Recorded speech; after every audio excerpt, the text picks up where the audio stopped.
মানুষটি বাঘ থেকে বাঁচার জন্য ছটফট ছটফট করছেন, দৌড়াতে শুরু করলেন। বলেন ভাইরা আমার, আমাদেরকে যদি বাঘে তাড়াও করে আমরা অবশ্যই দৌড়াবো।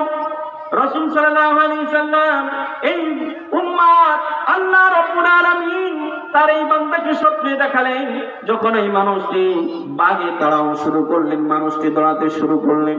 মানুষটি দৌড়াতে দৌড়াতে দৌড়াতে জীবন বাঁচার জন্য হঠাৎ করে একটি গাছ পেয়ে গেলেন। গাছে দাঁড়ায় গাছে উঠে গেলেন, তপ্পায় উঠায় গেলেন। গাছে উঠায় যখন গেলেন, লোকটি সে স্বস্তি পেলেন, একটা আরাম আয় শুরু করে দিল। দৌড়ানোর যে ক্লান্ত, সে ক্লান্তটা সারানোর জন্য তিনি একেবারে স্বস্তি আকারে চিন্তা ছাড়াই দাঁড়ায় বসে গেলেন। হঠাৎ করে দেখেন, চক্ষু খুলে দেখেন, হঠাৎ করে গাছের গোড়া থেকে উঠতে উঠতে একটা সাদা ইঁদুর গাছে উঠে গিয়েছে।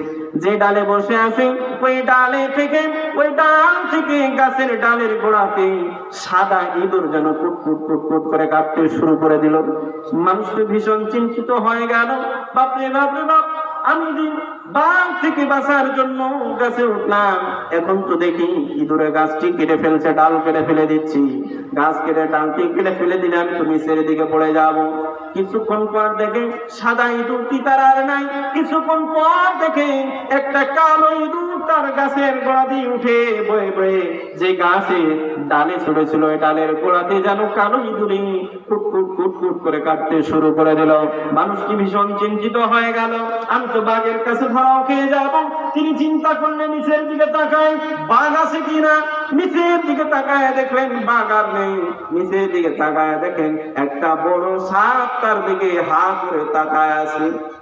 মানুষটি আশ্চর্য হয়ে গেল, হায় রে হায়, যে জীবনকে বাঁচার জন্য, বাঘের হাত থেকে বাঁচার জন্য আমি গাছে উঠলাম, এখন তো দেখি বাঘ আর নাই।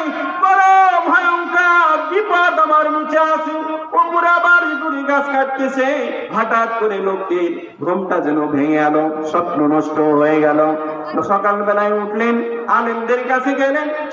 আলেমদের কাছে নিকটে গিয়ে বললেন, আলেম হুজুর সাহেব, ইমাম সাহেব, আজকে আমি রাত্রে ঘুমাইলাম, ঘুমানো অবস্থায় স্বপ্ন দেখলাম। স্বপ্নের বর্ণনা দেন, কি কারণে এই স্বপ্ন আমি দেখলাম, একটু বর্ণনা আমাকে দেবেন। আরে হুজুর, ইমাম সাহেব তাদেরকে ওই ব্যক্তিকে স্বপ্নের বর্ণনা দিলেন। শোনো শোনো, যেই বাঘ তোমাকে তাড়াও করেছিল, যেই বাঘের হাত থেকে তুমি বাঁচার জন্য ছটফট করেছো, ওইটা তো মূলত বাঘ নয়, মূলত ওইটা হচ্ছে তোমাদের জন্য, তোমার জন্য মালাকুল মাউত আজরাইল আলাইহিস সালাম তোমাকে তাড়াও করছিল। ওই মালাকুল মাউত তোমাকে জান কবজ করার জন্য তাড়াও করেছিল। দ্বিতীয় নাম্বার হচ্ছে, তোমাকে যে গাছে উঠেছিলেন, ওই গাছের যে ডালটি কুটকুট করে সাদা ইঁদুরে কাটতেছিল, সেটা মূলত তোমার ইঁদুর না, সেটা হচ্ছে তোমার জিন্দেগির একটি দিন।